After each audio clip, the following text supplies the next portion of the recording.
오늘 함께 읽은 사무엘하 7장의 말씀 제일 첫 번 1절은 이렇게 시작합니다. 여호와께서 주위의 모든 원수를 무찌르사 왕으로 궁에 평안히 살게 하신 때에 라고 시작합니다. 다윗의 인생에 끊이지 않았던 모든 그 원수들을 다 물리치신 것도 하나님이 하셨다. 여호와께서 주위의 모든 원수를 무찌르사라고 말씀하시죠. 다윗이 궁에서 평안하게 살게 하신 것도 하나님이라고 말씀합니다. 여호와께서 왕으로 궁에 평안히 살게 하신 때에라고 말씀하죠. 성경은 하나님께서 다 이루셨음을, 하나님께서 다 하셨음을 우리에게 말씀해 줍니다. 우리 사랑하는 바늘교회 성도 여러분, 오늘 올해 마지막 주일 예배로 함께 모였습니다. 올 한 해 여러 어려운 일이 있었습니다. 힘겨운 일이 있었죠. 많은 고통과 고난이 있었습니다. 자, 그럼에도 불구하고 오늘 믿음으로 하나님이 다 하셨습니다. 우리 주님이 하셨습니다. 라고 고백할 수 있는 그 믿음이 저와 여러분에게 있기를 예수님의 이름으로 축원합니다. 자, 이 다윗은요, 오늘 꽤나 기특한 생각을 하고는 나단 선지자에게 상의하기를, 자, 2절에 보면 이렇게 말씀해요. 나는 이렇게 백향목 궁에서 평안히 살고 있는데 하나님의 궤는 아직도 장막 휘장 가운데 있도다. 이 무슨 말입니까? 내 집은 백향목 궁이라 살아보니까 너무 좋은데 하나님의 집이 아직도 변변치 않은 텐트 속, 그 장막 속에 있는 것이 내 마음에 불편하고 내 마음에 걸린다는 말입니다. 자, 언뜻 들으면 하나님을 위해서 참 귀한 마음을 가지고 있는 다윗의 모습을 봅니다. 자, 그런데 여러분, 다윗의 마음을 좀 더 깊이 들여다보면 왠지 하나님을 향해서 죄송한 마음이 있는 거예요. 가만히 생각해 보니까 하나님의 은혜가 너무나 큰데 뭔가 빚진 것 같은 마음이 있는 겁니다. 그리고 결론 내리기를 갚아야겠다. 요거 갚아야겠다라는 생각이 있는 거예요. 다윗의 그 마음 깊은 곳의 뿌리까지 가보면 하나님의 은혜를 생각할 때 감당할 수 없는 은혜, 갚을 수 없는 은혜라기보다는 언제부턴가는요, 웬만한 은혜, 좀 내가 한번 갚아볼까? 갚을 만한 은혜 정도로 여기는 그런 마음이 살며시 스며들었던 것 같습니다. 내가 하나님을 위해 무언가를 해서 하나님의 은혜를 갚을 수 있다, 이렇게 생각하게 되면 그 다음은요, 하나님을 다시 나에게 무언가 해 주어야 하는 분으로 여기기 쉽습니다. 하나님이 나에게 주신 은혜, 그럼 내가 그걸 갚아야지 라고 하면 그 다음은요, 하나님이 이제 나에게 뭔가를 주셔야 하지 않을까 하는 생각이 있다는 말입니다. 그럼 여기에서 더 나아가게 되면 어떻게 되는가? 마치 하나님을 향해서 마땅히 받을 것이 있는 것처럼 주장하며 나가는 태도가 우리의 모습 속에서 우리도 모르게 드러나게 된다는 거예요. 그래서 조금만 어려움이 생기면, 조금만 뜻하지 않은 일을 만나게 되면 어떻게 나한테 이럴 수가 있어? 라며 마치 떼인 돈 받아내듯 오히려 하나님 나에게 빚진 것 아닌가? 라고 하는 마음을 표현하게 됩니다. 그러한 태도로 하나님 앞에 나아가게 되죠. 제가 한번 이렇게 예를 들어볼 수 있겠습니다.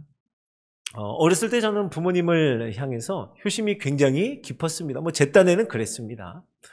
얼마나 부모님 생각을 많이 했는지, 소풍을 가잖아요. 학교에서 소풍을 가면 그렇게 사오지 말라고 해도 갈 때마다 그 등 긁는 그 효자손에 쓰지도 않는 그 곰방대를 그렇게 기념품을 사왔어요. 기념품들을 바리바리 사와서 부모님에게 부모님 위해서 사온 거라고. 그런데 우리 부모님들 그거 쓰지 않거든요. 때때마다 소풍을 갈 때마다 효자손은 1개, 2개 쌓여가고 쓰지도 않는 곰방대는 여기저기 굴러다니기 시작했습니다. 문제는 다음에 소풍을 갈 때 마치 제가 부모님께 떼인 돈 받아내듯이 돈을 달라고 요구를 하는 거예요. 그러면서 제가 하는 말이 이렇습니다. 지난번에 제가 그거 사다 드렸잖아요. 라고 말하는 거예요. 자, 꽤나 기특해 보이는 다윗의 생각을 나단 선지자도 좋다고 해요. 처음엔 좋다고 합니다. 그런데 오늘 우리가 함께 읽은 4절을 보니까요. 그 밤에 다윗과 나단이 얘기를 나누었던 바로 그 밤에 지체하지 않으시고 당장에 하나님께서는 나단에게 그 집 짓지 말라고 말씀하십니다.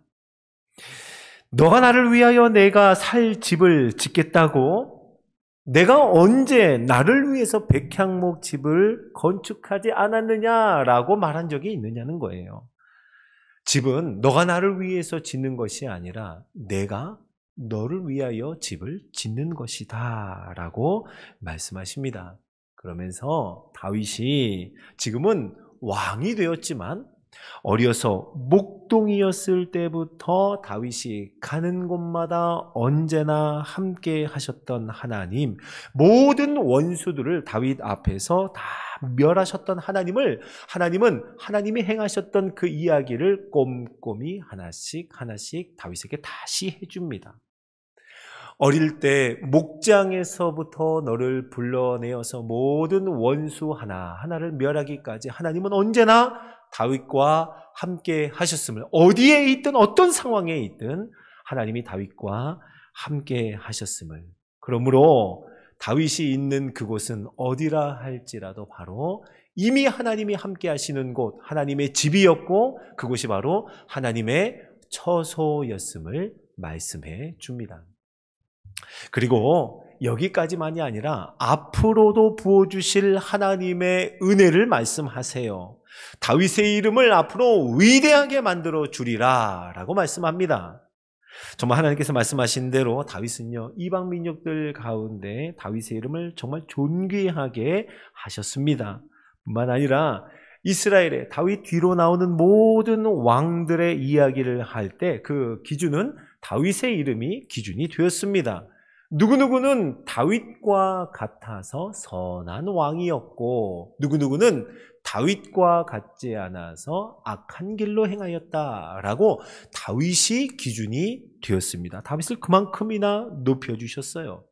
게다가 신약성경에서는요, 다윗을 두고 이는 하나님의 마음에 합한 자라 이렇게 평가하기까지 다윗의 이름을 약속하신 대로 위대하게 만들어 주셨습니다.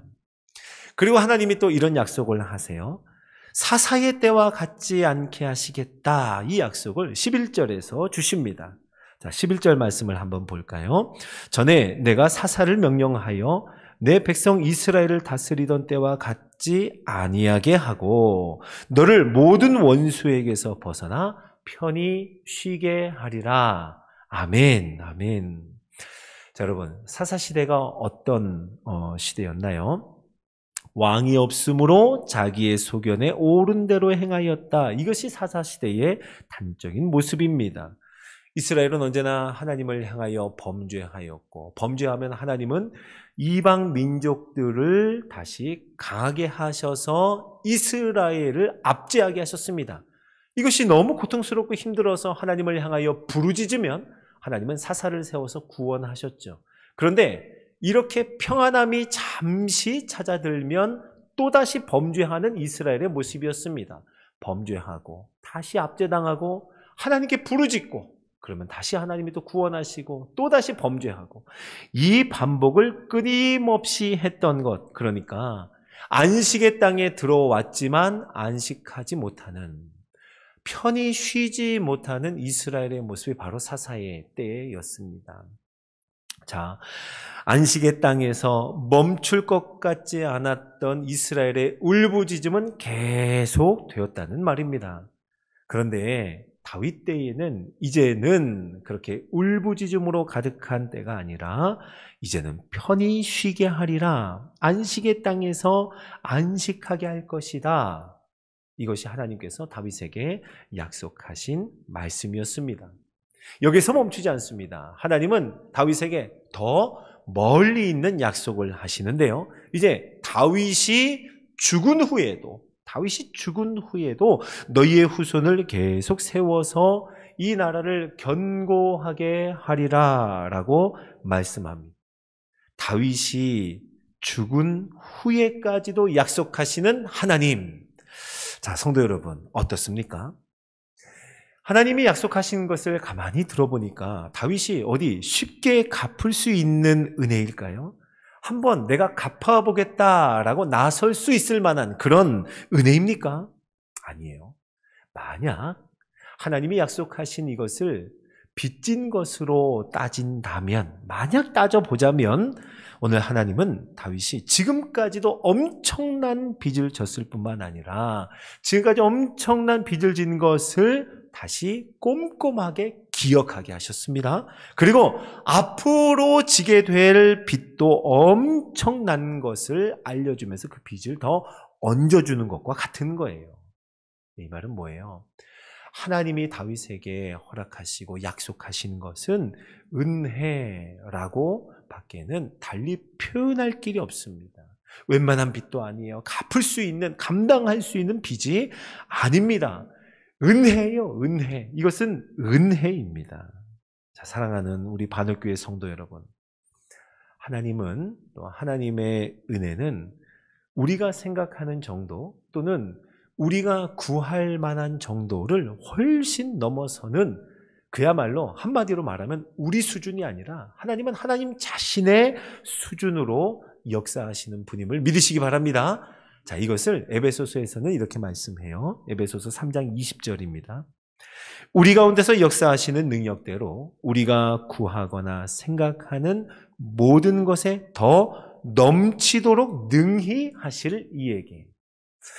우리가 구하거나 생각하는 정도, 그 범주가 있습니다. 그런데 우리 주님은 그 모든 것에 더 넘치도록 능히 하시는 분이 우리 하나님입니다 라고 우리에게 소개하고 있습니다. 우리가 생각하는 하나님의 은혜는 웬만한 은혜일 수 있어요. 우리가 잘 이해하지 못하면 갚을 만한 은혜, 쉽게 견적이 나오는 은혜라고 오해할 수 있습니다. 그러나 하나님은 우리가 그렇게 생각한다면 당장에 그 밤에 다윗이 성전 짓는 것을 막으셨던 것처럼 우리의 그러한 생각을 멈추게 하실 것입니다. 그리고 다시 우리로 하여금 하나님의 은혜가 얼마나 큰지 기억하게 하시겠죠. 그리고 그 은혜가 얼마나 어마어마한지, 갚을 수 없는, 감당할 수 없는 은혜인지 우리의 멀어진 눈을 다시 선명하게 보게 하실 것입니다. 어줍지 않은 것으로 갚으려고 하는 마음을 다시는 엄두도 내지 못하도록 더 큰 은혜로 우리 가운데 채워주시면서, 마치 다윗에게 말씀하셨던 것처럼 지금까지도, 목장에서부터 지금 너를 이스라엘의 주권자로 삼으신 것까지도 내가 이룬 일이지만 앞으로는 더 놀라운 일을 너에게 부어줄 것이다 라고 그 은혜의 범주, 상상할 수 없는 범주를 우리에게 보여주실 것입니다.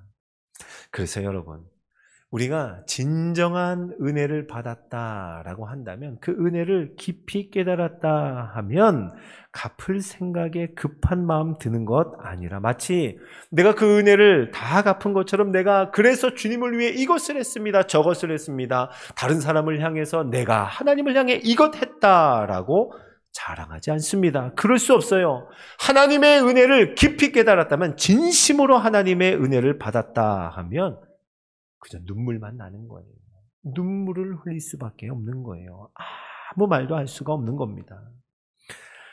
자, 우리 성도 여러분, 오늘 이제 올해의 마지막 주일 예배, 이 예배를 통해서 한 해 동안 우리들에게 베풀어 주신 하나님의 은혜, 그 은혜를 정말 은혜를 은혜 되게 하는 그 예배가 되기를 예수님의 이름으로 축원합니다. 오늘 다윗에게 하신 이 약속, 이 언약은 다윗 언약이라고 해요. 사무엘하 7장이 다윗 언약으로 유명한 장입니다. 그런데 이 다윗 언약을 신학자들은요, 입을 모아서 창세기 15장에 나오는 아브라함과 맺으셨던 언약과 같은 것이라고 이야기를 합니다.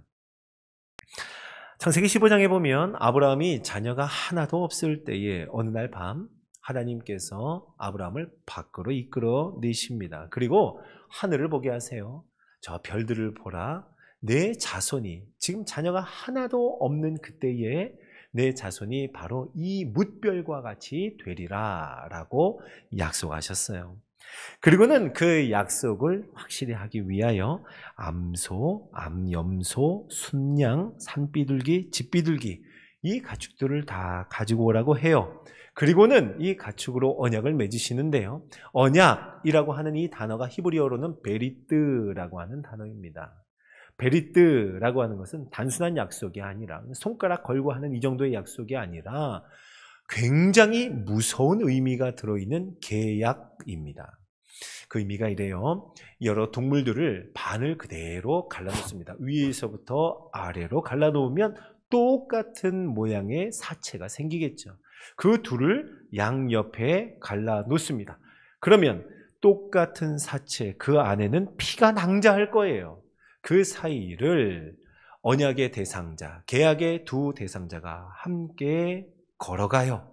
그 의미는 이렇습니다. 둘 중에 누구 하나라도 이 언약, 약속을 파기할 때에는 바로 피가 낭자하고 둘로 나누어져 쪼개져 있는 이 동물과 같이 될 것이다 라고 하는 아주 무서운 의미, 무거운 의미의 약속입니다.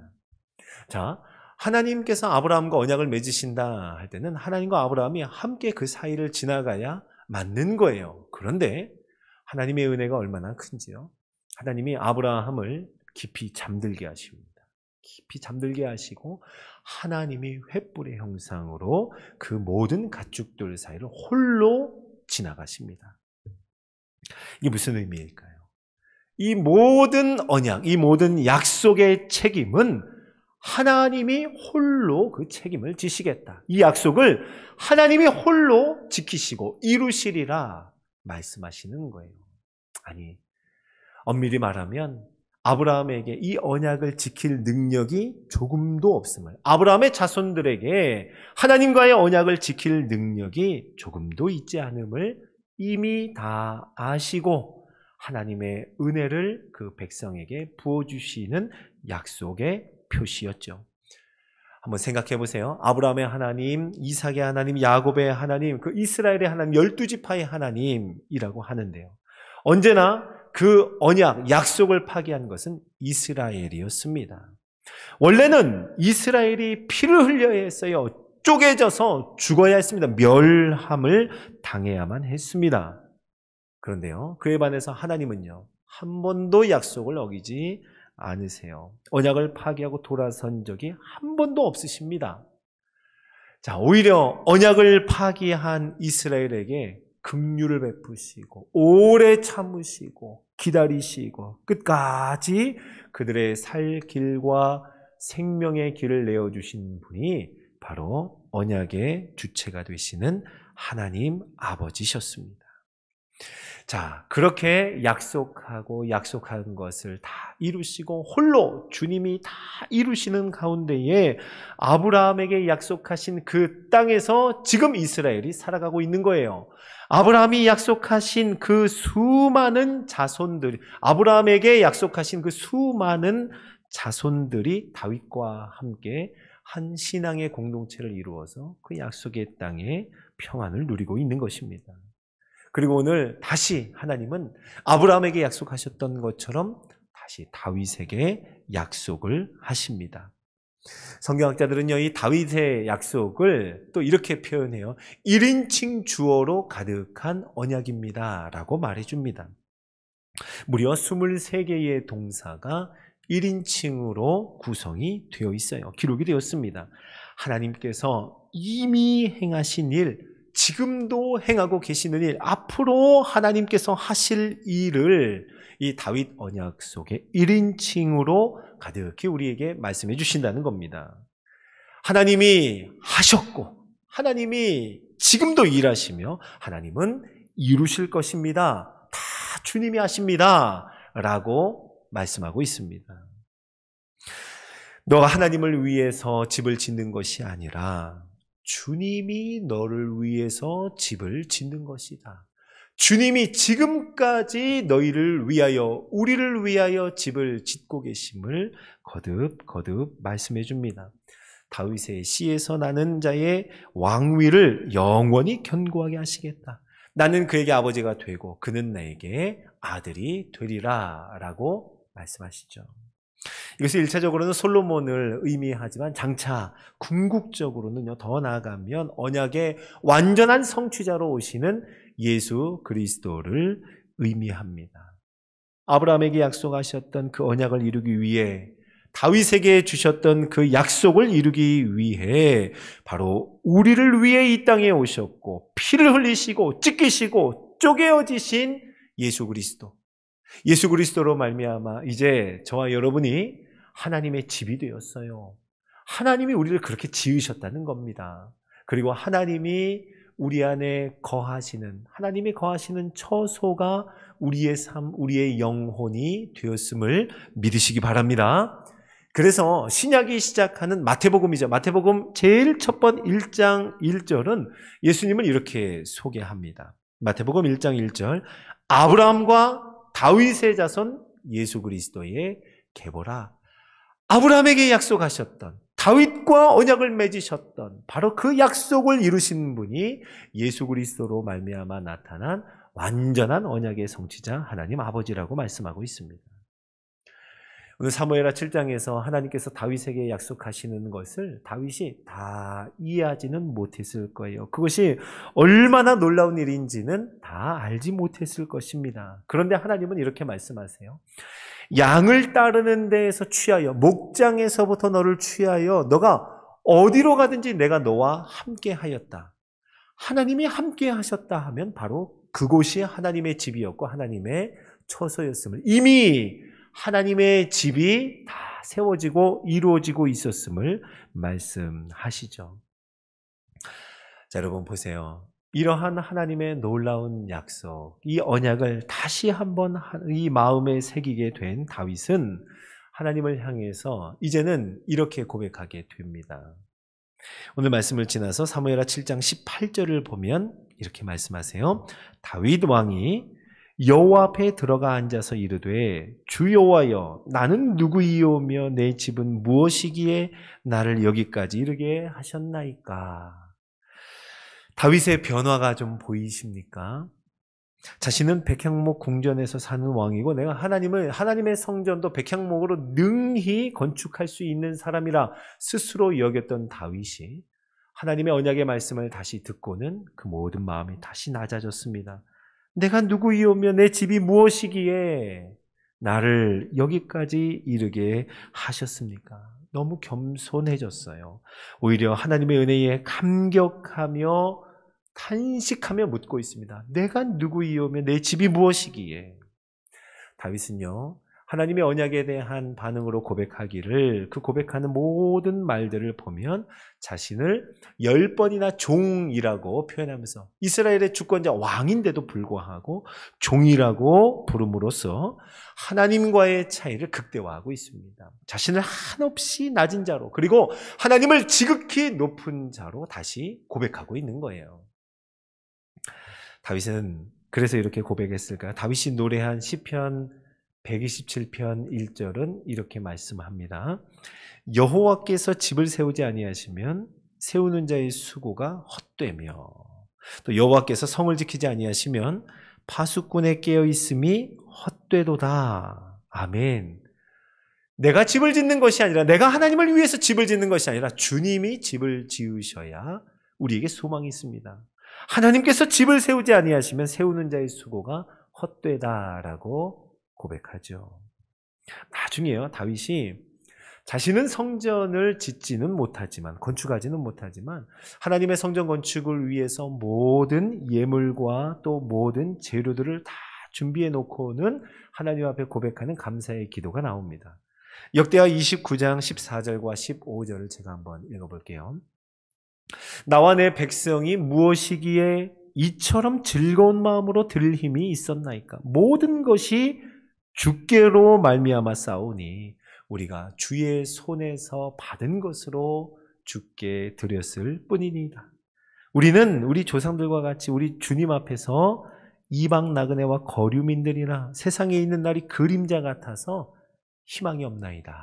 아멘. 다윗은요, 모든 것을 다 준비해 놓고도 한없이 겸손한 고백을 하나님 앞에 드립니다. 모든 것이 주께로 말미암았습니다. 우리가 무엇이기에 이렇게 즐거이 드릴 마음을 우리에게 주셨습니까? 주의 손으로 다만 받은 것, 주의 손으로 받은 것, 이거 주께 드렸을 뿐입니다. 우리의 모든 인생의 나날들이 이 세상의 그림자와 같습니다 라고 고백하죠. 자, 사랑하는 우리 바늘교회 온 성도 여러분, 이제 연말이죠. 며칠 남지 않았습니다. 올 한 해 너무 힘겨우셨죠? 얼마나 고통 가운데 또 힘겨운 삶을 살아오셨어요. 새해를 생각하면서도 소망보다는, 희망보다는 걱정과 염려가 앞서는 것이 사실입니다. 두려운 마음을 가지고 새해를 맞이할 수밖에 없는 형편이에요. 자, 그런데 여러분, 오늘 다윗에게 주신 이 말씀을 우리 마음 깊이 새기면서 우리도 목동이었던 우리 자신을 잊지 말고 기억할 수 있기를 예수님의 이름으로 축원합니다. 목장에서부터 하나님이 우리를 불러내어서 어떻게 우리의 삶을 인도하고 계시는지, 그 은혜는 우리가 감당하지 못할, 우리가 가늠할 수 없는 은혜인 것을 고백하며 하나님이 지금까지도 우리와 함께 하셨고 지금도 우리와 여전히 함께 하시며 앞으로도 영원토록 우리와 함께 하실 것입니다 라는 이 남김없는 고백이 저와 여러분에게 넘쳐나기를 예수님의 이름으로 축원합니다. 그래서 주님이 하셨습니다. 2020년 한 해 다 주님이 하셨습니다. 주님이 이루셨습니다. 내가 지금은 다 이해할 수 없지만 하나님께서 이루어 가실 일이 놀랍습니다 라고 하나님 앞에 고백하며 남김없이 이 마지막 주일에 모든 것을 하나님 앞에 올려드리는 우리 모두가 되기를 예수님의 이름으로 축원합니다. 아멘. 오늘 이 말씀을 기억하면서 함께 찬양했으면 해요. 주의 은혜라 라고 하는 찬양인데요, 내가 지금까지 지내온 것은 주의 은혜라, 주의 은혜라. 혹시 이것이 좀 낯선 찬양일 수 있어요. 한번 먼저 들어보시고 두 번째부터는 한번 다 한 마음으로 불러볼 수 있기를 바라요.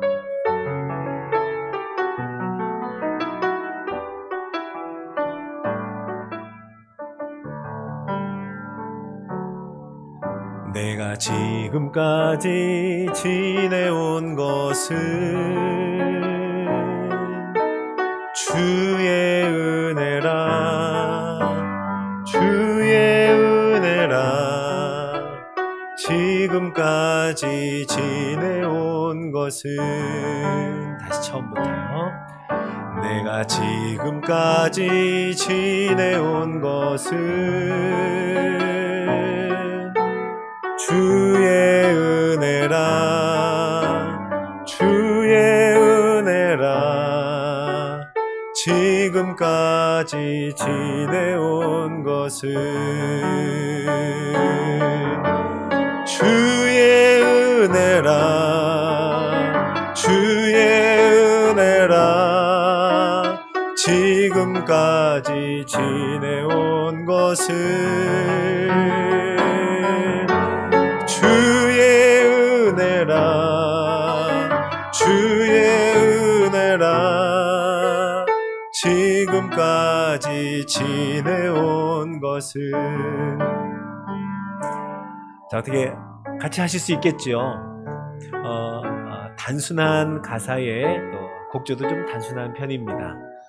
우리 함께 이 고백을 하나님 앞에 드리며 지금까지 지내온 것이 다 하나님의 은혜입니다, 이렇게 한 마음으로 고백하며 나아가죠. 내가 지금까지 지내온 것은, 내가 지금까지 지내온 것은 주의 은혜라, 주의 은혜라. 지금까지 지내온 것은 주의 은혜라, 주의 은혜라, 주의 은혜라, 주의 은혜라. 지금까지 지내온 것은 주의 은혜라, 주의 은혜라. 지금까지 지내온 것은. 자, 2절 합니다. 내가 하나님의 자녀 된 것은 아멘. 주의 은혜라 주의 은혜라 주의 은혜라 하나님의 자녀 된 것은 내가 하나님의 자녀 된 것은 내가 하나님의 자녀 된 것은 주의 은혜라 주의 은혜라 아멘. 하나님의 자녀 된 것은 주의 은혜라 주의 은혜라 주의 은혜라 하나님의 자녀 된 것은 주의 은혜라 주의 은혜라 하나님의 자녀 된 것은 내가 이 자리에 서 있는 것은 내가 이 자리에 서 있는 것은 주의 은혜라 주의 은혜라 이 자리에 서 있는 것은 주의 은혜라 주의 은혜라 주의 은혜라 주의 은혜라 이 자리에 서 있는 것은 주의 은혜라 주의 은혜라 이 자리에 서 있는 주의 은혜라 주의 은혜라 지금까지 지내온 것은 주의 은혜라 주의 은혜라 지금까지 지내온 것은 주의 은혜라 주의 은혜라 지금까지 지내온 것은 주의 은혜라 주의 은혜라 주의 은혜라 주의 은혜라 하나님의 자녀 된 것 하나님의 자녀 된 것은 주의 은혜라 주의 은혜라 하나님의 자녀 된 우리 마지막으로 주의 은혜라 이 자리에 서 있는 것은 주의 은혜라 주의 은혜라 이 자리에 서 있는 것은 주의 은혜라 주의 은혜라 이 자리에 서 있는 것은 아멘. 사랑하는 주님, 올 한 해의 마지막 주일 우리 반올교회 온 성도들 한 마음으로 한 자리에 모이게 하여 주셔서 감사드립니다. 하나님, 우리 반올교회 온 성도들이 있는 곳곳마다 우리 주님이 함께 하시는 주님이 거하시는 처소가 되게 하여 주시고 바로 그곳에 하나님의 집이 이루어지고 세워지게 하여 주시옵소서. 하나님, 목동이었던 우리, 아무것도 아니었던 우리들을 불러내셔서 우리 주님의 가장 존귀한 집으로 삼아주시고 우리의 마음을 다시 한번 하나님 앞에 드리게 하여 주셔서 하나님의 놀라운 은혜와 한량없는 사랑을 우리의 삶 가운데 가득하게 하심을 감사드립니다. 하나님, 2020년 한 해를 돌아보며 주님이 하셨습니다. 주님이 이루셨습니다. 주님이 함께 하셨습니다. 다 주님이 하셨습니다. 이렇게 고백하며 온전한 고백을 남김없이 하나님 앞에 드리는 이 예배, 우리의 심령의 고백이 되게 하여 주시옵소서. 감사하며 우리 구주 예수님의 이름으로 기도드립니다. 아멘.